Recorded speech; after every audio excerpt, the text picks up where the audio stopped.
Bien, bueno, la clase anterior estuvimos viendo la primera parte de lo que era el bombeo mecánico, ¿sí? Estuvimos básicamente centrándonos en los equipos de superficie, vimos algunos elementos y en realidad distintos tipos de equipos, el A y B y el Rotaflex, aunque nos centramos más que nada en el A y B, ¿sí? Y lo último que vimos antes de terminar la clase fue básicamente la bomba de profundidad, ¿sí? Que respetaba, recordemos, esta forma. Estaba compuesta por un pequeño barril, que básicamente es el cuerpo de la bomba, un pistón, que es el que se comunica con el equipo de superficie y a través del cual podemos extraer el petróleo, y cada uno de estos elementos, tanto barril como pistón, poseía cada uno una válvula determinada, ¿sí? Eso fue lo último que vimos. También vimos un poco de la nomenclatura y demás, pero que bueno, no vamos a hablar nada ahora de eso porque ya lo vimos en la clase anterior. Si tienen alguna duda pueden recurrir al video, si no, me preguntan a mí, ¿sí? Así que bueno, en la nomenclatura mencionamos algo acerca de distintos tipos de bombas de profundidad. Esto es porque existen básicamente dos tipos de bomba que nosotros podemos instalar en un sistema de bombeo mecánico, ¿sí? Tenemos las bombas de tubing y las bombas insertables, ¿bien? ¿Cuál es la clase anterior? Más o menos mencionábamos un poquito así, muy por encima, la diferencia entre uno y otro. La bomba de tubing es una bomba que su barril, es decir, la camisa de la bomba, se encuentra acoplada a la sarta de tubing, como si fuese un tubing más, ¿sí? Es decir, nosotros tenemos nuestra sarta de tubing y al final, en vez de tener un tubing que adentro tiene la bomba, no, tenemos una bomba que se acopla directamente a la sarta de tubing, ¿sí? Esa es la principal diferencia. Mientras que la bomba insertable, antes de hablar de las ventajas de cada una, la bomba insertable es un sistema distinto y es porque esta bomba va alojada dentro de un tubing. Esa es la diferencia, es decir, nuestra camisa y nuestro pistón van dentro de un tubing. Entonces, ¿qué ventajas tendría más o menos cada bomba? ¿Qué desventajas? Bien. En primer lugar, hablando de la bomba de tubing. Una de las ventajas de este tipo de bomba es que si bien la instalación es un poco más compleja, nos permite producir más, porque al ocupar directamente todo el diámetro del tubing y no una parte, estamos produciendo más porque es un diámetro mayor, así que podemos producir mayor volumen de petróleo. ¿Cuál es la principal desventaja de este sistema? Bueno, no sé si alcanzan a ver acá en el dibujo. Perdón, se me corrió. Ahora se los marco, esperen un minuto. Acá en el dibujo nosotros tenemos este que es el barril que se ajusta directamente a la sarta de tubing por acá arriba. ¿Bien? Y la válvula fija que va en el barril va acoplada, ¿sí? Se inserta. Una vez que ya se baja la sarta de tubing, luego se baja, en primer lugar, la válvula, ¿sí? Y luego el pistón que se baja por partes. Entonces, si se me llega a mí a romper el pistón, simple, lo saco con la sarta de varillas. Si se me llega a romper a mí la válvula fija o la válvula de pie, simple, también la saco con la sarta de varillas. Ahora bien, ¿qué pasa si yo llego a tener algún desperfecto, algún problema mecánico en el barril de la bomba? Este tipo de bomba, si llega a sufrir algún daño en el barril, tengo que sacar toda la sarta de tubing para poder reparar el barril o cambiarlo, ¿sí? Según lo que se pueda hacer. Entonces, la gran desventaja de este sistema es que, como dije, ante cualquier desperfecto en el barril es necesario retirar la sarta de tubing, lo que lleva, digamos, lo que lleva ahí añadido una especie de maniobra más compleja que sacarle directamente las cosas con varillas, ¿sí? Tenemos que conseguir un equipo que sea capaz de poder tirar el peso suficiente de los tubing y que me permite desalojar todo, digamos, el fluido que tenemos dentro del tubing. Es un poco más compleja la maniobra. Eso es una de las grandes desventajas. ¿Qué pasa entonces con la bomba insertable? Bueno, la ventaja y la desventaja son inversas a lo que mencionamos anteriormente. La gran ventaja es que tanto el barril, que sería este, perdón, toqué sin querer el scroller right hand mouse, este sería el barril de la bomba, ¿sí? Mientras que este sería el pistón de la bomba, ¿bien? Bien, tanto el barril como el pistón, como van dentro de un tubing los dos, o sea, iría tubing, dentro el barril, y dentro del barril el pistón, ¿sí? Tanto el pistón como el barril pueden sacarse con la sarta de varillas, ¿bien? Entonces no es necesario retirar la sarta de tubing en caso de que ocurra algún problema con el barril. Directamente saco las herramientas. Y obviamente que en este caso la válvula de pie no va encastrada, digamos, va directamente fija en el barril, porque si me llega a fallar la válvula, directamente saco el barril y listo. ¿Se entiende? Es una de las diferencias. Mientras que la desventaja de este sistema es que... Profe, disculpe lo moleste, se me cortó. ¿Me podría repetir la ventaja? La ventaja. La, sí, sería de la bomba insertable. Sí, A sí. lo favor, al contrario de lo otro. Bien, Disculpe, bien. se me trabó. Bien. No, que decía que la ventaja de este sistema es que como tanto el barril de la bomba como el pistón van adentro del tubing, ¿sí? No es que el barril forma parte de la sarta, sino que va adentro. Se ocupa un sistema de anclaje especial, que ahora lo vamos a ver, para poder fijar la bomba allí. En caso de algún desperfecto, directamente lo que hago es retirar con la sarta de varillas el barril. Entonces, ¿cuál es la ventaja? Que a la hora de realizar maniobras de reparación en el barril de la bomba es una maniobra mucho más económica porque directamente saco con las varillas, no tengo que sacar la sarta de tube, ¿sí? Es menos compleja la maniobra, entonces eso es una gran ventaja. Eso es lo que había dicho respecto de la ventaja. Gracias, profe. De nada. Disculpe. ¿Cuál es la desventaja de este sistema? Bueno, que como es una bomba más chiquita porque va adentro del tubing, produce menos volumen de petróleo. Esa es una de las principales desventajas de la bomba insertable. Entonces, a la hora de elegir qué bomba ocupo, y eso va a depender de la gente, digamos, de los dueños del pozo, del gerente de producción, de un montón de personas. Ellos se sientan en una mesa y deciden qué es lo que les conviene. Si ven que los pozos de los alrededores requieren mucho mantenimiento, es probable que utilicen una bomba insertable, porque las maniobras van a ser más rápidas y baratas. Ahora bien, si los pozos de los alrededores no han tenido una intervención nunca porque funcionan recontra bien en 10 años, excepto las intervenciones rutinarias, entonces se podría optar por una bomba de tubing. Bien, esa más o menos es el criterio de selección. Hablando ahora solamente de la bomba insertable, existen dos anclajes, porque para que se den una idea de cómo funciona el anclaje, vamos a ver si puedo hacer un dibujito por acá arriba. Yo tengo el tubing, ¿sí?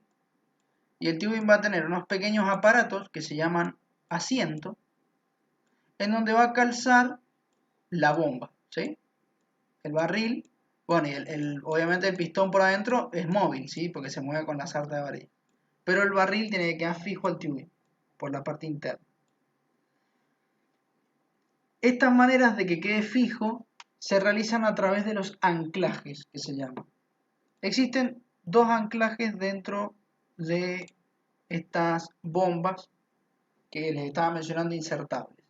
Las bombas insertables de anclaje inferior y las de anclaje superior. Las de anclaje inferior van a ver que el ancla, no sé si se alcanza a ver, pero esto que ven acá, que tiene como tres líneas ahí, no sé si las alcanzan a ver, son tres gomas, como si fuesen O-rings, ¿sí? No sé si conocen los O-rings, esto es más o menos parecido. Son tres sellos herméticos que se colocan en el barril de la bomba. Y puede ser entonces de anclaje superior, siempre y cuando el anclaje esté en la parte de arriba del barril, o anclaje inferior, siempre y cuando esté en la parte de abajo del barril. ¿Sí? ¿Pueden combinarse los dos? Sí, por supuesto. Existen bombas de doble anclaje, tanto superior como inferior. Bien. Este anclaje de gomas que ustedes están viendo acá digamos, es un tipo de anclaje y existe otro tipo que es el mecánico, que ahora lo vamos a ver bien, la diferencia entre uno y otro. Pero antes de eso, les quiero comentar algunos problemitas que a veces trae el anclaje. Por ejemplo, ¿qué problema es bastante a veces cotidiano o común en una bomba insertable cuando tengo mucha presencia de arena? Por ejemplo, en el pozo que produce con muchos sólidos. Cuando el pozo produce con muchos sólidos, arenas, arcillas y granos finos, los anclajes se suelen trabar. Entonces a la hora de sacar la bomba no puedo. ¿Bien? ¿Por qué? Bueno, porque imagínense, yo tengo mi tube, ¿sí? Mi bomba, o sea, el barril, y tengo el anclaje, que me lo fija el tube. La arena, obviamente, que se va a depositar en estas zonas, ¿sí? Entonces, a la hora de sacarlo, estos anclajes no funcionan a través de trabas especiales, no se tiene que girar nada, ¿no? Es simplemente un pedazo de goma que se calza en un espacio más chiquito, entonces la goma hace presión y tiene que entrar a presión y listo, ¿sí? Es así de simple.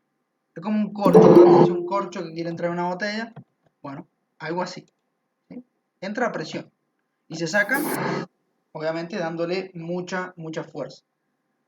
Existen otros sistemas mecánicos que funcionan parecido, pero nada de algunas mordazas que se retraen o que se abren, se cierran, no, es muy simple el sistema. Entonces, cuando se deposita la arena en ese punto, arena, arcilla, lo que ustedes quieran, es muy probable que se produzcan, digamos, algunos aprisionamientos. Y es más probable que los aprisionamientos se den siempre en la parte superior antes que en la inferior. ¿Bien? Esto se debe básicamente porque la zona de salida del fluido se encuentra acá. Entonces las arenas tienden a caer hacia acá, hacia la parte superior. Bien. Si tenemos una bomba de doble anclaje. Ahora bien, si tenemos solo la del inferior, y va a terminar cayendo por acá hasta que se deposite también en la parte inferior. Eso es. Así que los dos presentan, digamos, el problema de poder llegar a trabarse o poder llegar a quedar aprisionados en caso de presencia de mucha arena. Las incrustaciones también son un problema a veces. Eso lo vamos a ver más adelante también, el tema de las incrustaciones. Bien, antes de seguir, ¿alguna duda? ¿Se escucha bien? ¿Se entiende bien?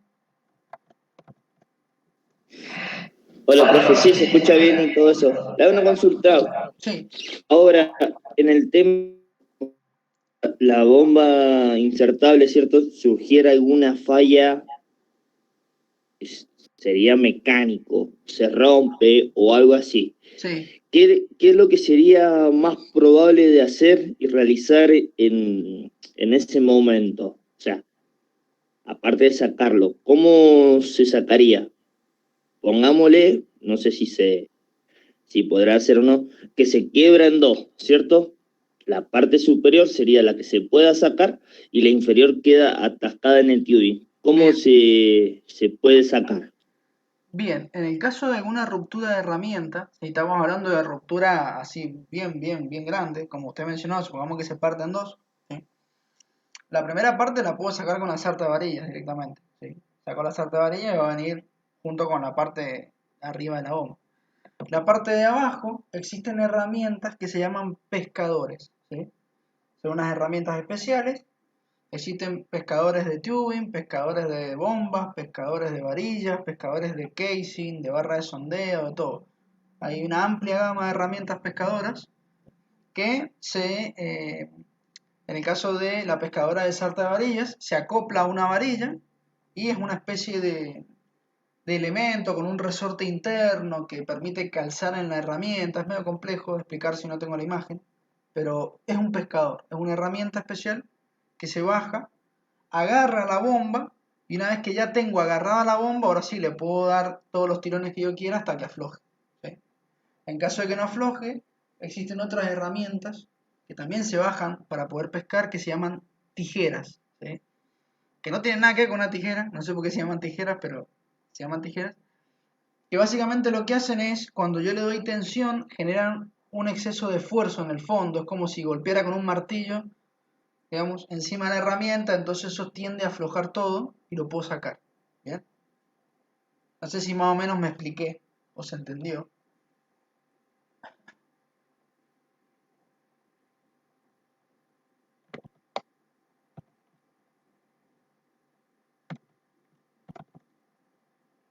¿Se entendió? Sí, profe. Bien, buenísimo.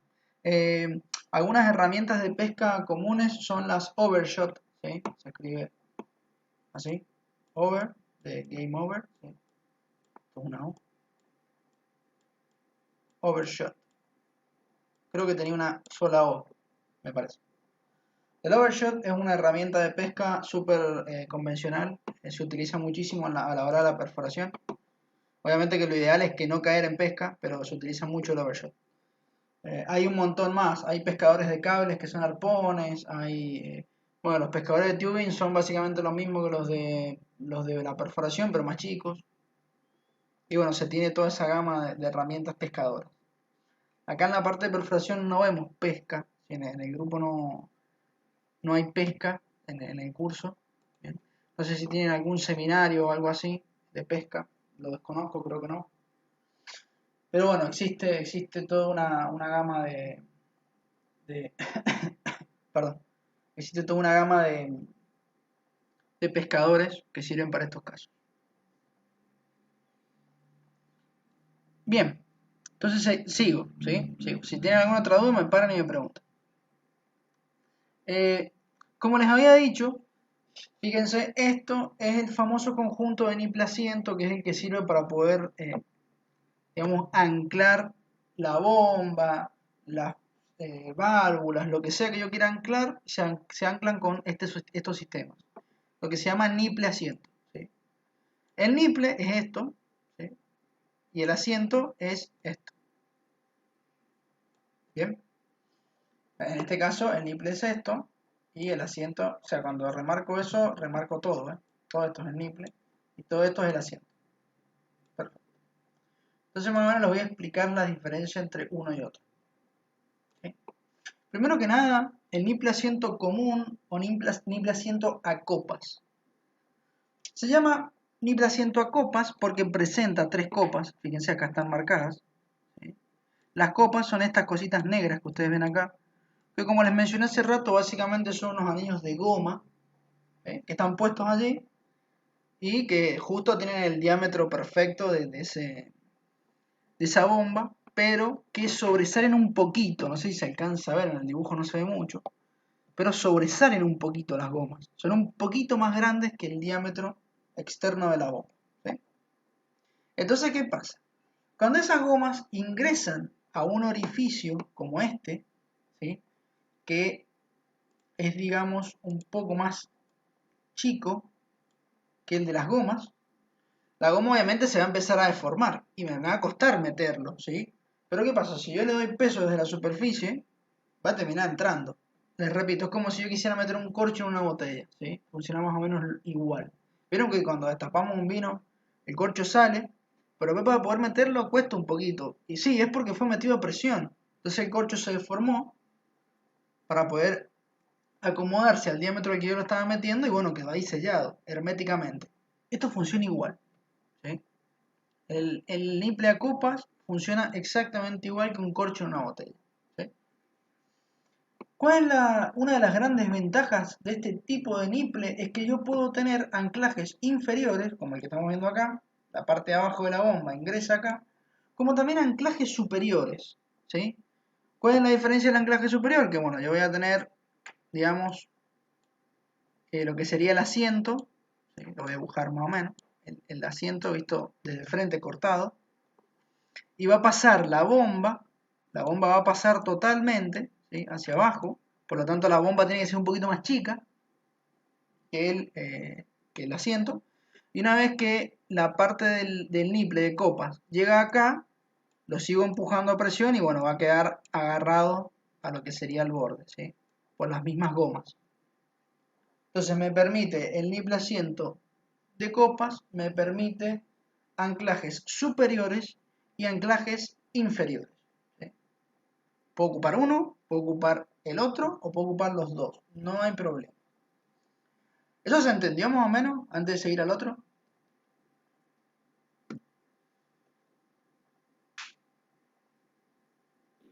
Sí, profe. Sí, profe. Buenísimo. Sí, profe. Buenísimo, buenísimo. Seguimos entonces.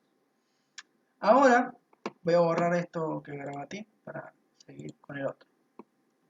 Ahora les voy a explicar un poquito el niple asiento mecánico. ¿Sí? Bien. El niple asiento mecánico, a diferencia del otro, el de copas, es que no tiene copas. ¿Sí? No tiene nada de goma, nada. Es totalmente metálico. Tanto el niple como el asiento son metálicos. ¿Sí? No hay nada de goma ni de otro material. Entonces, ¿cómo funciona esto? Muy simple. Funciona de la siguiente manera. El niple, ¿sí? Acá no se ve porque lo han cortado para poder ver cómo es internamente, pero el niple presenta, ¿sí? Acá se ve un poquito en la imagen, ¿sí? Miren, esperen un minuto.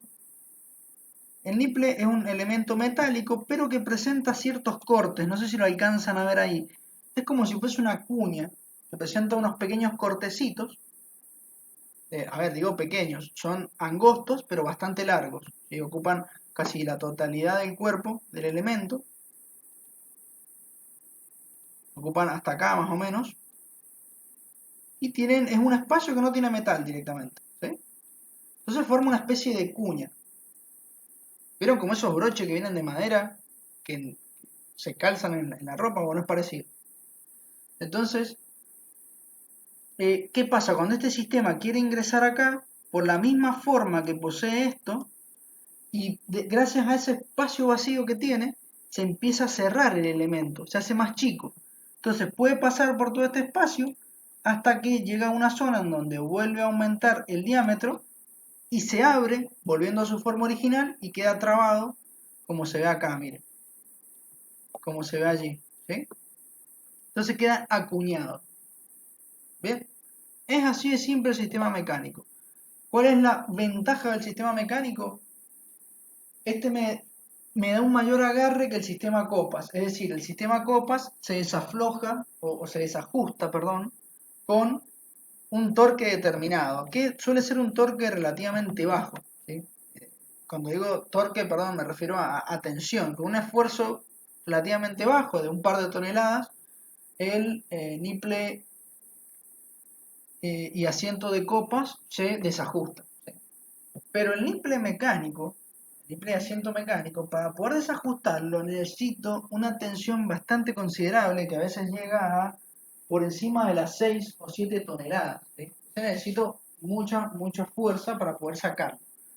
¿Qué ventaja tiene esto? Bueno, tiene la gran ventaja de que si llegase a existir un golpe de bomba, que lo vamos a ver más adelante, aunque les explico un poquito, el golpe de bomba es cuando el pistón golpea arriba en la bomba, sin querer, porque me equivocaba en la carrera y demás, puede golpear.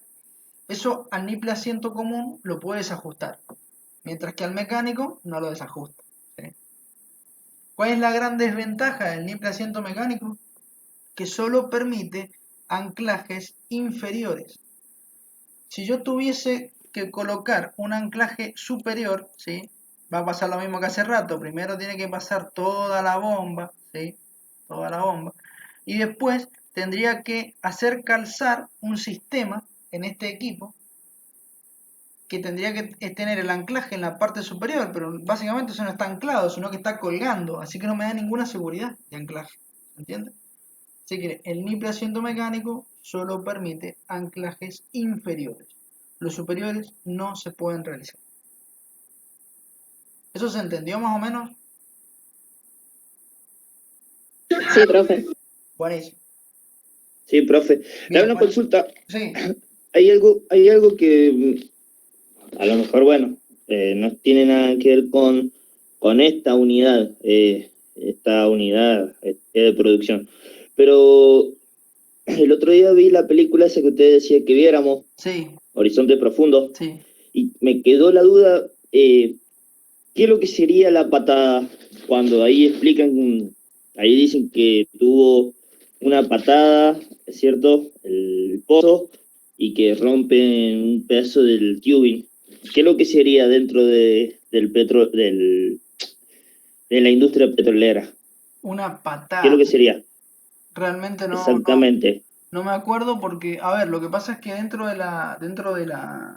petróleo, según la zona donde se trabaja, se utiliza una jerga distinta, ¿sí? La patada no es un término técnico de nada, es como, le podemos decir a cualquier cosa patada, ¿sí? Eh, realmente no recuerdo en qué parte de la película lo mencionan, pero me imagino que puede ser alguna subida excesiva de presión o algo por el estilo, ¿sí? Eso es lo que me imagino. Pero no, desconozco para qué le dicen patada. Y menos que nada los estadounidenses, porque nunca he trabajado con estadounidenses, así que no, ni idea. Pero como le digo, cada región utiliza una jerga distinta y distintas palabras y demás. A ver, por ejemplo, si nosotros la semana pasada hablando de la IB, la gran mayoría lo conoce como guanaco, cigüeña, balancín. Nosotros le decimos el guanaco a un estadounidense y nos va a mirar con una cara como diciendo, ¿de qué estás hablando? Y bueno, a mí me pasa lo mismo con la patada. No sé a qué le habrán dicho patada realmente. Esa se la debo. Bueno, profe, no hay problema. ¿Alguna otra duda?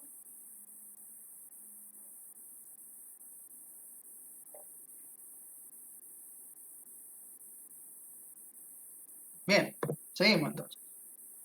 Ahora les voy a hablar de algunas consideraciones generales que hay que tener en cuenta cuando nosotros hablamos del sistema de bombeo y particularmente de la bomba de profundidad. La clase de hoy va a estar relacionada prácticamente a la bomba de profundidad, excepto la última parte que va a estar relacionada a la parte de los ensayos, que ya lo vamos a ver bien en detalle. Bien, todas estas son consideraciones a tener en cuenta. Perdón que las haya puesto en una diapositiva, pero no hacía falta mucho. Primero que nada, el diámetro del pistón de la bomba, ¿sí? El diámetro del pistón de la bomba a mí me va a definir cuánta producción, ¿sí? Cuánta producción es la que necesito, perdón, cuánta producción es la que voy a obtener, ¿sí? Mientras mayor diámetro de pistón, mayor producción. El tema es que el pistón yo lo podría poner obviamente de 500 pulgadas de diámetro para producir mucho. Lo que pasa es que no solamente depende de cuánto quiera producir, sino que también depende del tamaño del tubing, ¿sí? El tubing es el que me va a limitar a mí el tamaño del pistón y además el tipo de bomba, porque no es lo mismo un diámetro, ¿sí?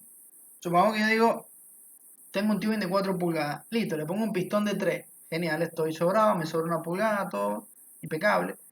Pero yo estaba considerando que es más, peor, le puedo poner un diámetro de 3 pulgadas 5 octavos, más cerca todavía de los 4. El tema es que yo estoy pensando que tengo una bomba de tubing. Y si la bomba es insertable, ese diámetro no me sirve, tiene que ser aún más chico. Entonces, depende no solo del tamaño del tubing, sino también del tipo de bomba que yo estoy utilizando. Insertable o bien de tubing. Eso depende. ¿Sí? Después la longitud del pistón, no sé si vieron en las imágenes de hace ratito, el pistón tiene una longitud considerable, ¿sí? Son relativamente largos, no es que son cortitos. No existe una medida así como ideal para un pistón, pero se ha utilizado por lo general dentro de la industria una longitud que depende de la profundidad del pozo. Alrededor de un pie por cada 1000 pies de profundidad. Es decir, si yo tengo un pozo de 4000 pies, necesito un pistón de 4 pies. ¿Bien?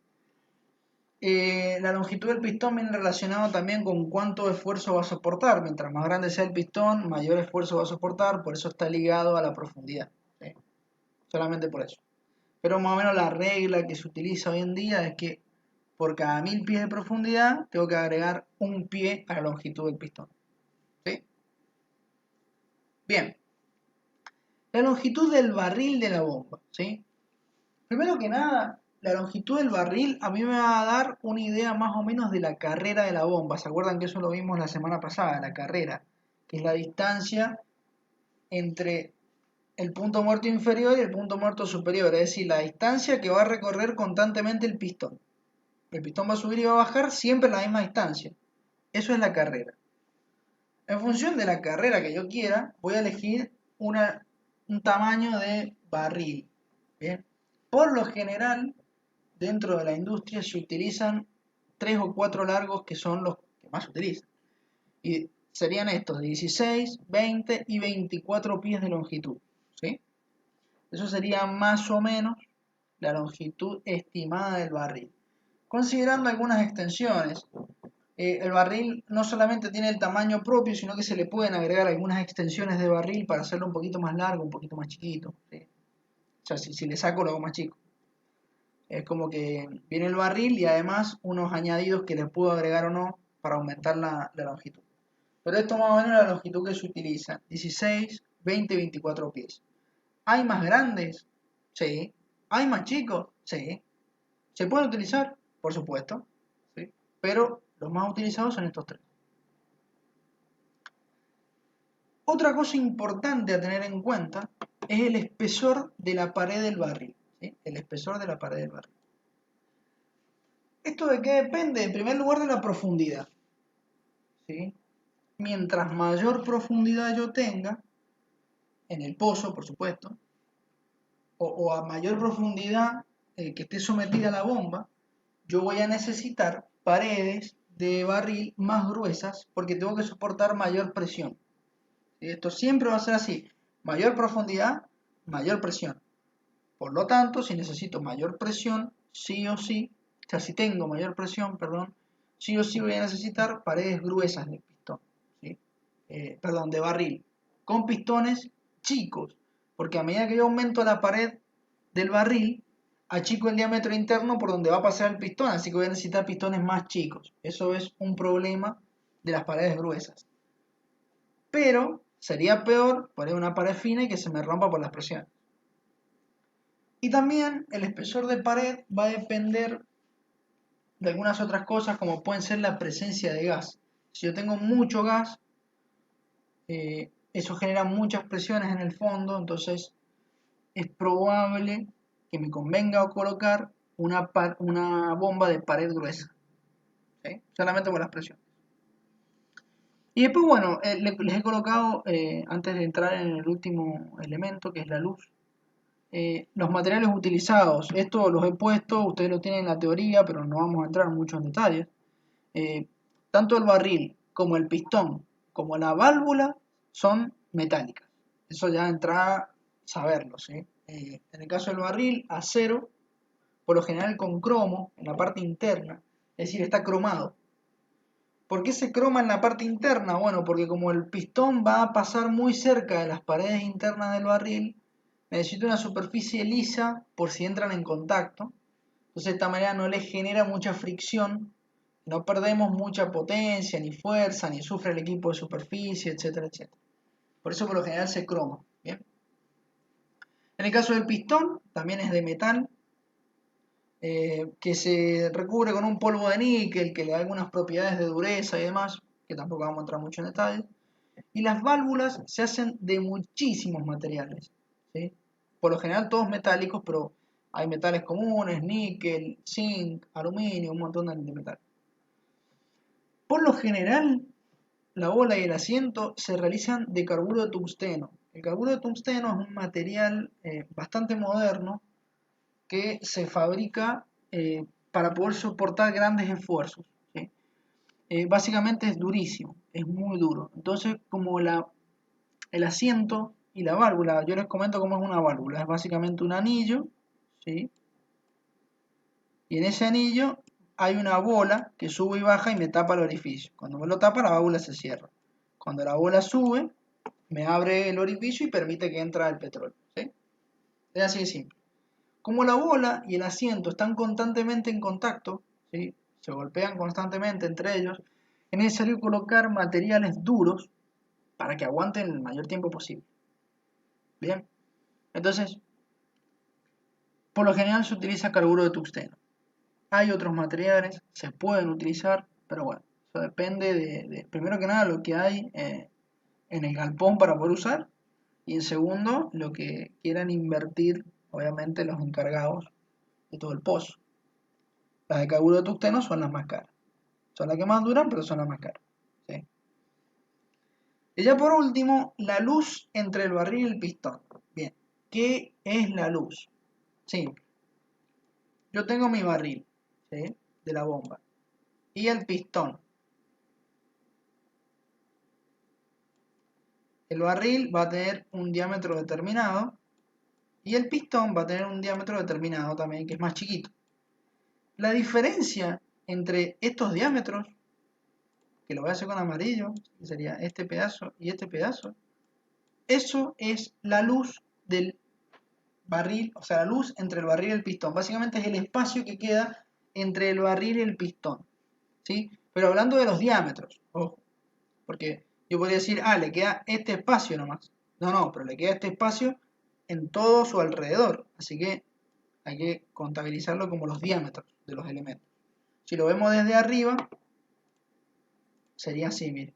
Yo tengo el pistón, tengo mi barril, bueno, todo ese espacio que me queda en el medio, ¿sí? Entre los dos es la luz. ¿Yo quiero luz o no quiero luz? Bien, sí quiero luz. Sí quiero que el pistón tenga cierta distancia con el barril. ¿Por qué? Bueno, primero que nada, ¿qué pasa si no tengo distancia?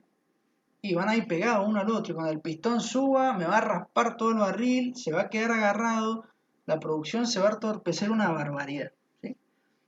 Entonces yo necesito que no estén en contacto primero que nada por eso. Entonces, la luz o la distancia recomendada oscila entre 0,004 pulgadas, fíjense lo pequeño que es, y 0,006 pulgadas, ¿sí? Es muy chiquita la distancia entre el barril y el pistón, prácticamente son del mismo tamaño. No lo son, pero prácticamente sí. Bien, entonces, ¿por qué? A ver, podría poner un pistón mucho más chico que un barril, sí, y no se tocarían, genial. Pero tendría mucho escurrimiento, que se llama, es decir, voy a perder todo el petróleo por ese costado, ¿se entiende? Va a volver hacia el barril y no lo voy a producir.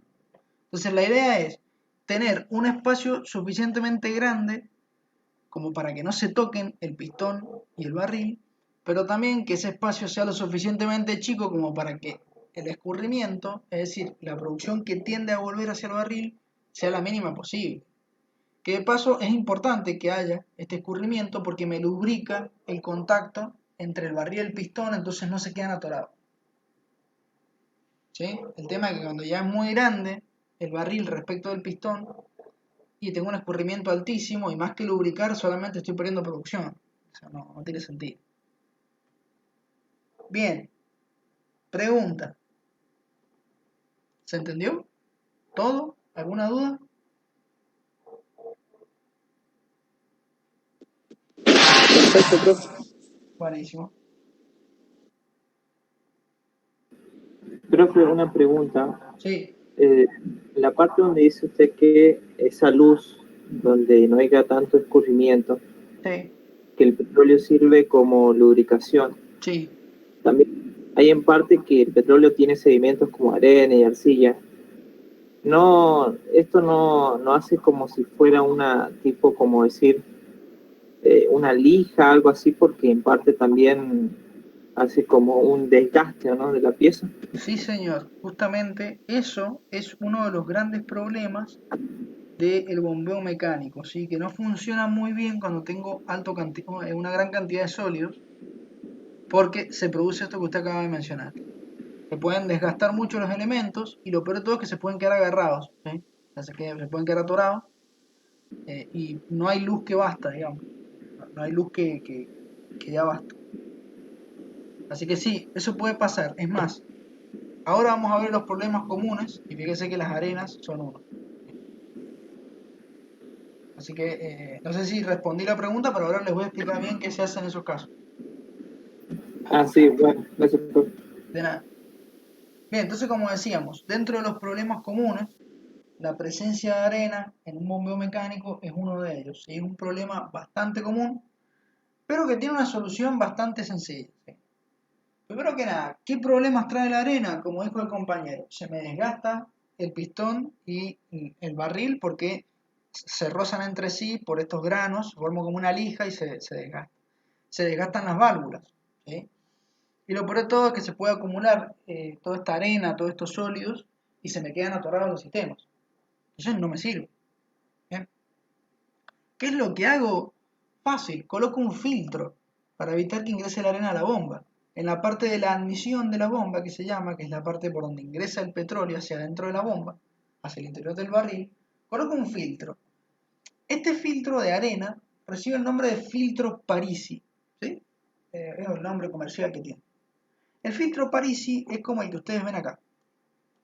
Fíjense, este filtro tiene una doble capa de filtrado. Una parte gruesa, que es la que tiene los circulitos, no sé si la alcanzan a ver, bien.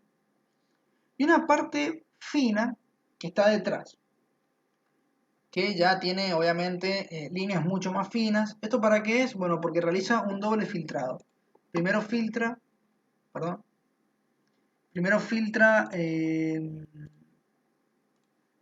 todos los materiales gruesos o los sólidos gruesos y luego filtra los materiales finos. ¿Bien? ¿Esto me puede entorpecer la producción? Y sí, a veces me perjudica un poco en el caudal de producción. ¿Bien? Pero, a ver, es un mal necesario, digamos. Si yo tengo mucha arena, va a ser perjudicial o mucho más perjudicial que la arena me atasque los sistemas o me los desgaste excesivamente antes que evitar que la arena ingrese al sistema. ¿Sí? Conviene evitar que la arena ingrese, eso siempre. ¿Estos filtros son buenísimos en todas las situaciones? No, para nada. Suelen presentar muchos problemas cuando tenemos incrustaciones y parafinas. Bien, ¿qué es una incrustación? Eso que ven ahí es una incrustación.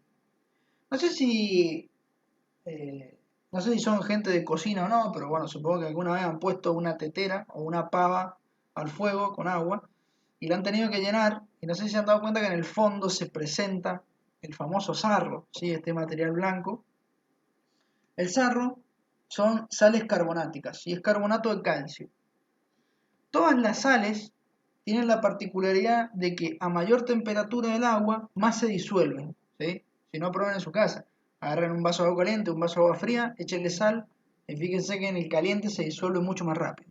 Bueno, el carbonato de calcio es una sal que es un poco extraña porque pasa todo lo contrario. Mientras más se calienta el líquido, más se deposita, ¿sí? Es decir, menos se disuelve. Todo lo contrario. Bien, el petróleo no suele traer muchos carbonatos de calcio, pero el agua que viene con el petróleo sí, es un agua muy dura, es decir, es un agua que tiene mucha presencia de carbonato. Entonces se deposita, formando estas costras que ustedes ven acá, ¿sí? Estas costras asquerosas de carbonato, son las famosas incrustaciones. El petróleo a su vez trae otro elemento bastante similar, que son las parafinas. ¿Han visto una vela? La vela está hecha de parafina, ¿sí? De cera. La parafina es básicamente una cera que no solo se saca de las abejas y de algunos vegetales, sino que el petróleo también las trae a las parafinas. Entonces esas parafinas suelen también tapar no solo los filtros, sino que también a veces se depositan entre el barril y el pistón, se me deposita en la zona de las válvulas, en el interior del tubing. Entonces es molesto porque perjudica a la producción, ¿sí? Cuando se presentan estas incrustaciones, ya lo dije, o cuando tengo muy altas temperaturas o cuando disminuye mucho la presión. Cualquiera de esos dos factores, si se combinan, es mucho peor, ¿sí? Pero si aumenta la temperatura o disminuye la presión, se producen el depósito de estas incrustaciones, se producen las incrustaciones. Entonces, ¿cómo puedo evitar esto? La única manera para poder evitar las incrustaciones es inyectando químicos, ¿sí? Que se llaman inhibidores de incrustación. Es decir, son unos químicos que reaccionan con los carbonatos de calcio y con las parafinas y evitan que se alojen en las zonas donde se quieran alojar, digamos. Evitan básicamente que se depositen. Y por esa manera los puedo sacar junto con el petróleo. Más tarde en batería, que eso lo vamos a ver más adelante, separo todos estos elementos, pero al menos de esta manera evito que se depositen en el pozo, ¿sí? ¿Hasta ahí vamos bien? Profe, y ese químico que se le agrega para evitar las Sí. incrustaciones, ¿en qué momento se lo agregaría? ¿En el lodo o en qué momento? No, el lodo no, porque recordemos que el lodo se ocupa solamente para la perforación. Nosotros ahora estamos produciendo, ¿sí? No, el lodo ya no hay más, ¿sí? Así que se le inyecta constantemente al pozo mientras está produciendo, ¿sí? Se baja el tubing, ¿sí? Y al lado del tubing se baja pegado un cañito por donde va a salir el químico hacia el fondo del pozo y después lo producimos de nuevo el químico, ¿ya? Que ya no lo puedo utilizar más porque ya hizo su efecto, pero le tengo que meter Claro. constantemente químicos, todo el tiempo. Ah, bueno, muchas gracias, profe. De nada, de nada. Eh, eh, Se introduce todo el tiempo por esto, justamente que les mencioné. Yo cuando meto el químico reacciona y ya no sirve más. Entonces yo sí tengo que seguirle metiendo químico para poder evitar las incrustaciones, ¿sí? Así que hay que ver en esos casos si el costo es muy alto o no. Pero bueno, acá en Mendoza, por ejemplo, se inyectan en la gran mayoría de pozos, más que nada en la zona del norte de Mendoza, se inyecta en una gran mayoría de pozos un montón de químicos, porque tienen aguas muy duras, con muchas incrustaciones, y lo peor de todo es que también vienen llenos de bacterias que perjudican mucho la producción porque se empiezan a comer los caños, entonces también hay que echarle bactericidas y demás. Así que hay que tener un mantenimiento constante que es bastante costoso. Pero bueno, si lo hacen es porque les rinde y les conviene seguir produciendo de esa manera, así que mientras les convenga, está todo bien. Bien, la presencia de gas. ¿Qué pasa? A ver, cuando yo voy a producir un pozo petrolero, es muy probable, no voy a decir 100%, pero en la gran mayoría de los casos, 99%, vamos a tener gas. Siempre hay gas, ¿sí? ¿Por qué? Porque el gas básicamente es el petróleo más liviano y está junto con el resto de los petróleos. Cuando se excede un poco la temperatura, se libera gas. Cuando se disminuye un poco la presión, se libera gas. Eso va a pasar siempre. Entonces, siempre hay presencia de gas en cualquier tipo de sistema de producción. ¿Qué pasa en el sistema A y B? Bueno, el sistema A y B tiene un problema, y es que cuando el pozo tiene una presión bastante baja o una permeabilidad muy baja y demás, no se alcanza a llenar. Fíjense que acá tiene un nivel rebajo. Por lo general las bombas tienen que estar sumergidas totalmente en petróleo, siempre. Por más que yo saque, se tiene que llenar automáticamente. Bien, acá, cuando yo estoy subiendo el sistema, fíjense que esto ha bajado y ya tengo una deficiencia en el llenado de la bomba. ¿Por qué? Porque la bomba va a seguir succionando y ya no va a poder ingresar más petróleo. Entonces, todo este espacio rojo es lo que se conoce como espacio nocivo. ¿Qué pasa en los espacios nocivos? Por lo general se libera mucho gas. ¿Bien? ¿Eso está bueno? No, está re mal. Está re mal, ¿por qué? Porque ahora cuando el sistema baje, ¿sí? Ese gas no me va a abrir la válvula. Recién la válvula se abre cuando llega el líquido. ¿Por qué? Bueno, porque el gas es uno de los líquidos que es compresible. Entonces, si yo lo aprieto hacia abajo, lo único que hace es aumentar su presión, disminuir su volumen, pero nada más. Recién se abre la válvula cuando toca el líquido y, digamos, recién ahí la válvula siente que hay un fluido que no es compresible, porque el líquido, fíjense que yo por más que le dé presión, no achica su volumen, ni aumenta su presión, queda así como está. Entonces recién ahí el líquido va a poder ingresar al pistón. Esto obviamente me perjudica la producción porque no estoy aprovechando la longitud total de la bomba, eso seguro. Y otro de los problemas es que se puede producir lo que se conoce como golpe de gas, ¿sí? El golpe de gas. O golpe de fluido también. El golpe de fluido es más común conocido como el golpe de fluido. Que es cuando la bomba hace contacto con el fluido y en ese momento se siente el golpe. Obviamente produce esfuerzos adicionales en la sarta, en el pistón, en todos lados, ¿sí? Bien, entonces como dije, ¿es bueno el gas? No, es malísimo. ¿Cómo hago para poder evitar este espacio nocivo y que se me libere gas? Muy simple. Hay muchos métodos, Primero que nada, por ejemplo, podemos poner una bomba más chica, una bomba de menor tamaño, ¿sí? Menor separación entre válvulas, le hemos dicho acá, pero básicamente una bomba con un poquito menos de carrera. Y ya está. ¿Vamos a afectar la producción? Sí, va a disminuir la producción. Pero si hacemos una bomba que el pistón suba solamente hasta acá, listo, no voy a tener problema de llenado. Y ya está. Afecta la producción. Ese es el gran problema de este sistema. ¿Cómo puedo hacer uno para que no me afecte la producción? Fácil. Profundizo la bomba, es decir, la llevo más al fondo a la bomba. Cosa de que este nivel quede acá. ¿Sí? Entonces de esa manera la bomba no tiene problemas de llenado. Muy simple. Otra de las maneras es disminuir la velocidad de producción. ¿Se acuerdan que creo que ustedes fueron los que me preguntaron las emboladas por minuto, los golpes por minuto? Bueno, se los expliqué también la semana anterior. El sistema funciona con golpes por minuto, es decir, cuántas veces sube, cuántas veces baja, por minuto. Si yo disminuyo los golpes por minuto, le voy a dar tiempo al pozo para que este nivel se recupere antes, ¿sí?, de que el pistón vuelva a subir. Entonces, disminuyendo la velocidad de bombeo o los golpes por minuto, le doy más tiempo al pozo para que se recupere y para que se vuelva a llenar. Bien. Y bueno, si no, la otra es utilizar unos dispositivos especiales, pero bueno, lo mejor son estas tres opciones que les di anteriormente, ¿sí? Esas son opciones para poder evitar o combatir la presencia de gas. Esto lo vamos a volver a ver al final de la clase porque vamos a ver los ensayos que les mencioné, ¿sí? ¿Se entendió? ¿Aún así se entendió? Sí, profe. Buenísimo. Bien, seguimos entonces. Y otro de los problemas de la bomba es el petróleo viscoso, ¿sí?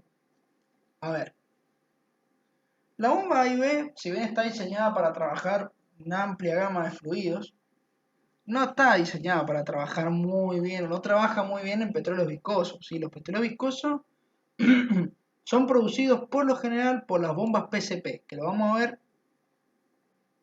en la clase que viene, no, la siguiente, ¿sí? Dentro de 2 clases. El sistema PCP es un sistema especial y que se diseñó exclusivamente para producir petróleos viscosos, ¿sí? Bien, ¿por qué no puedo producir petróleos viscosos con un equipo A y B o de bombeo mecánico? Muy simple, porque ustedes imagínense que el sistema A y B funciona como una jeringa, ¿sí? Imagínense que ahora con una jeringa ustedes quieren chupar agua, sería como el petróleo convencional, chupan agua, listo, no hay problema, funciona bien. Ahora quieren chupar dulce de leche con la jeringa, ¿sí? Bueno, eso le pasa al sistema de bombeo mecánico con los petróleos viscosos, ¿sí? A la hora de generar el esfuerzo de succión para que ingrese el petróleo, cuando el pistón sube genera esta succión, y en un petróleo viscoso es complejo porque ¿qué es la viscosidad? Es la resistencia que tiene un fluido a desplazarse. Mientras más viscoso es, más difícil es moverlo. Imagínense succionarlo, más difícil todavía. ¿Bien? Entonces los petróleos viscosos afectan y le dan muchas cargas adicionales al sistema. ¿Pueden producir? Sí, se puede producir, ¿sí? A ver, yo el ejemplo de agua y dulce de leche que les di fue una exageración. Nunca he visto petróleos tan viscosos como el dulce de leche, ¿sí? Pero sí hay petróleos bastante viscosos, como el que están viendo en la imagen, ¿sí?, que son complejos de extraer. Se pueden utilizar pistones de menor longitud, ¿sí? Se pueden utilizar jaulas de mayor pasaje de fluido. La jaula es el espacio en donde está la válvula, es decir, se ocupan válvulas más grandes para dejar pasar más fluido. Se pueden disminuir los golpes por minuto, es decir, disminuimos la velocidad para que el sistema no sufra tanto y para poder compensar el caudal de producción aumentamos el tamaño de la bomba, listo, ¿sí? Bueno, también es conveniente utilizar luz entre el pistón y el barril más grandes, porque ¿qué pasa si la luz es muy chica o convencional como la anterior? 0,004 pulgadas, por ejemplo, está bien, está dentro de los estándares. Y el petróleo viscoso no puede pasar por ahí. entonces no lubrica la zona. ¿Bien? ¿Por qué? Porque es muy viscoso, solamente por eso. Entonces necesito tener una luz un poco más grandecita en esos casos. ¿Bien? Otro ejemplo es producir por casing, también se puede producir por casing los petróleos viscosos, pero ya es muy rebuscado. ¿Sí? Lo ideal frente a un petróleo viscoso es usar una bomba tipo PCP, que la vamos a ver más adelante. Es la bomba por excelencia para los petróleos viscosos. ¿Sí? Si no tengo bomba PCP, bueno, podré ocupar una A y B teniendo en consideración la viscosidad del petróleo, viendo qué pistón voy a utilizar, qué luz utilizaré, ¿sí? Cuál va a ser mi caudal de producción, los golpes por minuto, etc. Hay que tener mucho cuidado. Bien, antes de pasar a el último tema, que es un poquito más larguito, o sea, un poquito larguito también, ¿alguna duda, algo que quieran preguntarme?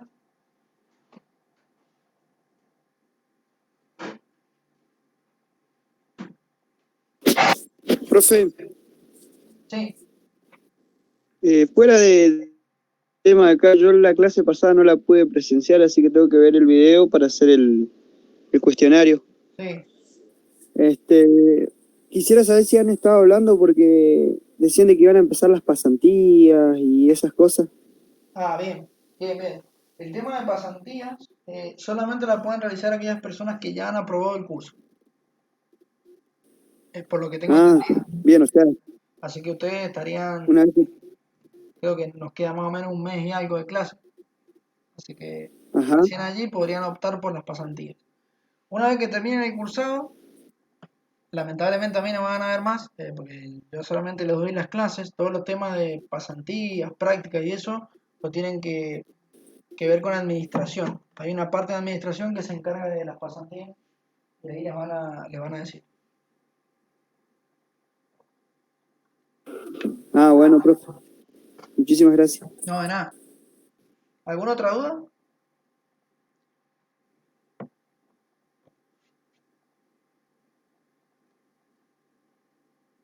No, profe. Bien. Bien, les pido un minutito, voy a buscar agua y ya vengo. Estoy en la cocina, pero esperen que busque agua.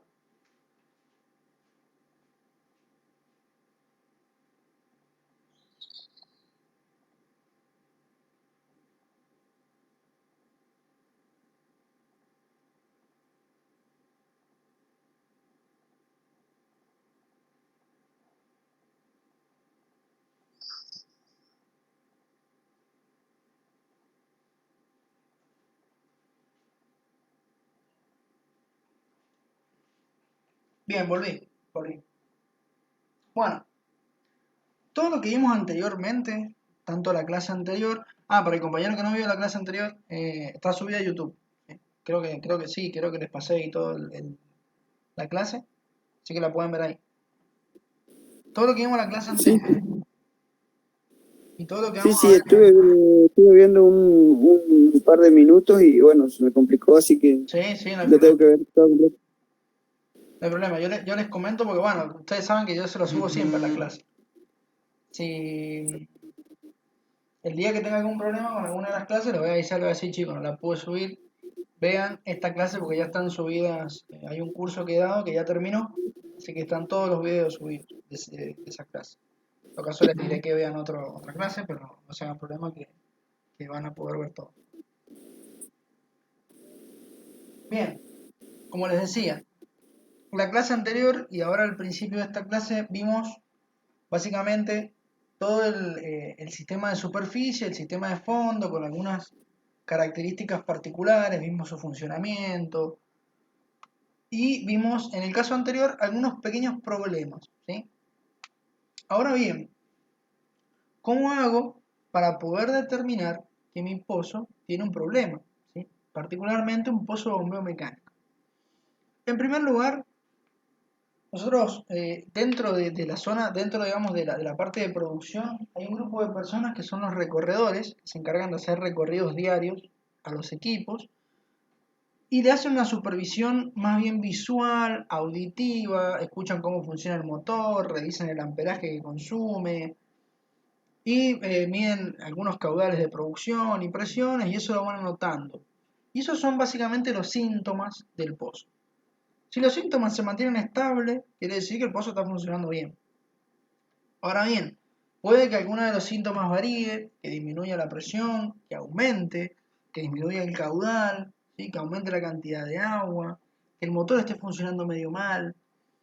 Eso significa que el sistema está funcionando de una manera errónea, es decir, algo le pasa al pozo que no está funcionando como debería. Entonces, ¿qué pasa?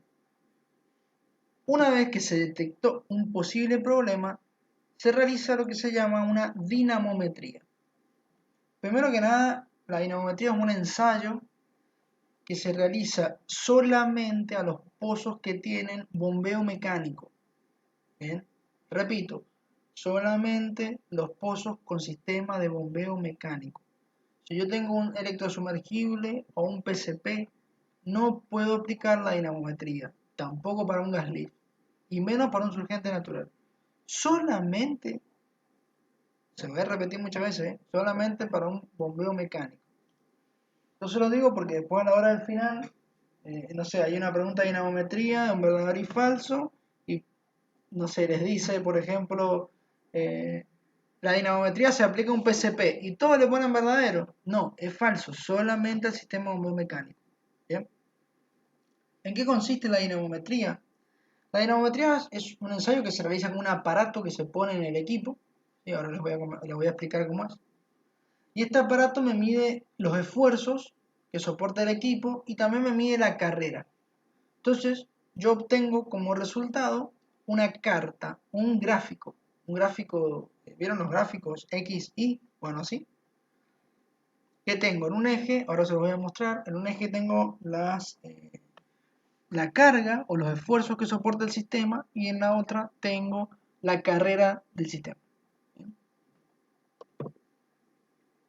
Esto que ven acá en la imagen es un dinamómetro. Esta es la herramienta, esta es la famosa herramienta que se utiliza para hacer la dinamometría. Está compuesta de una serie de pistones, ¿sí? Que son los que me van a soportar la carga. Se instala acá, entre la cruceta y cualquiera de los elementos que tengamos por encima. La idea es que tiene que estar por encima de la cruceta y por debajo del resto de los elementos. Entonces ahora cuando la calzo en ese punto, digamos, me soporta todo el peso que está soportando el sistema también y los pistones me van a ayudar a medirlo, ¿sí? A la carga, al peso. Y a su vez, para poder medir la carrera, se tiene un pequeño potenciómetro. El potenciómetro es, ¿vieron las perillas de las radios?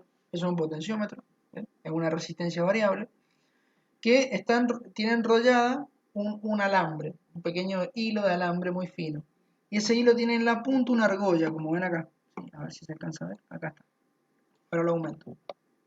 Tiene esa pequeña argolla. Esa argolla se estira y se calza en la boca del pozo. Entonces cuando el sistema sube, el alambre se estira y así podemos medir la carrera. Y cuando el sistema baja, el alambre se acorta y así puedo seguir midiendo la carrera, digamos. Ese estiramiento constante del alambre me va a determinar a mí la carrera. ¿Cómo? Bueno, a través del potenciómetro. El aparato hace un cálculo matemático con las resistencias y demás y me da la carrera de la bomba, ¿sí? La distancia entre el punto muerto superior y el punto muerto inferior. ¿Bien? Perfecto. A su vez, también va a ir registrando las distintas cargas. Cuando digo cargas me refiero al peso que está soportando el sistema en ese punto. ¿Bien? Que no va a ser el mismo el peso que soporte en la carrera de subida, ¿sí? Porque ahí me está sacando petróleo, al peso que soporte en la carrera descendente o hacia abajo, porque ahí ya no tiene más petróleo que levantar, ¿sí? Por tanto no me está soportando el petróleo, solo me soporta el peso de las varillas con el pistón y demás, ¿sí? Pero nada más. Entonces, esto yo lo conecto a una computadora y me da como resultado ideal estos gráficos. Cuando digo ideal, quiero decir que no es real, ¿eh? Esto no es el gráfico que obtengo, este es el gráfico que obtengo, para que se den una idea. ¿Bien? Mucho más complejo. Pero ¿por qué coloco los ideales? Porque me gusta explicarlo con esto porque se entiende más, ¿sí? Entonces, en el eje Y, que sería este, pongo la carga. ¿Sí? El sistema pone las cargas. Y en el eje X pone la carrera de la bomba. Perdón, me falta una R. Carrera. Uah, qué mal que escribo con el mouse. Bien. Esto va a ser entonces el punto muerto inferior. Y esto de acá va a ser el punto muerto superior. ¿Sí? Para los compañeros que no estuvieron en la clase anterior, ¿qué es el punto muerto inferior y qué es el punto muerto superior? Bueno, imagínense el A y B trabajando, ¿sí? Fíjense, la A y B baja, para, sube, para, baja, vuelve a parar y así sucesivamente. Cuando el equipo A y B baja y para, he llegado al punto muerto inferior, se llama punto muerto porque su velocidad se hace cero y ahora cambia el sentido de movimiento, ¿sí? Y cuando llega arriba y para, hemos llegado al punto muerto superior. También se llama punto muerto porque la velocidad se hace cero y vuelve a cambiar el sentido de movimiento. Este movimiento se repite constantemente. Esto es lo que nosotros conocemos como carrera, la distancia entre el punto muerto inferior y el punto muerto superior, ¿sí? Bien, en el punto muerto inferior, vamos a arrancar con ese punto, ha comenzado a subir el sistema. Entonces, automáticamente cuando el sistema sube, como esto es ideal, es perfecto, no tiene rozamiento, las válvulas cierran al instante, todo, pasa esto, ¿sí? Automáticamente se cierra la válvula viajera, se abre la válvula móvil y la carga me aumenta en un instante. Entonces empieza a subir todo el sistema con esta carga, hasta que llega al punto muerto superior. Cuando empieza a bajar, ¿sí? Cuando el sistema empieza a bajar, automáticamente se invierte la apertura y cierre de las válvulas, es decir, ahora la válvula viajera está abierta y la válvula de pie se cierra. Entonces automáticamente ¡pac!, se va la carga al mínimo. Y de ahí vuelve otra vez al punto inicial y se sigue el ciclo. Esta carga mínima me va a representar, en este caso, en el ideal, el peso de las varillas, porque es el peso que soporta cuando está bajando el sistema, y este, el peso de la varilla más el peso del fluido. Por lo tanto, esto es el peso del fluido que estoy produciendo. ¿Sí? ¿Por qué? Porque de acá hasta acá es uno, de acá hasta acá es otro. Si los resto, me queda este espacio. ¿Sí? ¿Eso se entendió? ¿Alguna duda? Miren que es el momento de preguntar. Yo, profe, Sí. no lo entendí. Entendí hasta que, porque yo no estuve en la clase pasada. Entendí lo de la presión inferior y la superior. Eso que explicó, del A y B. Pero ya después lo otro me perdí. Bien. Bueno, miren. Para poder explicar esto mejor, voy a esperar a que aparezca un video. ¿Sí?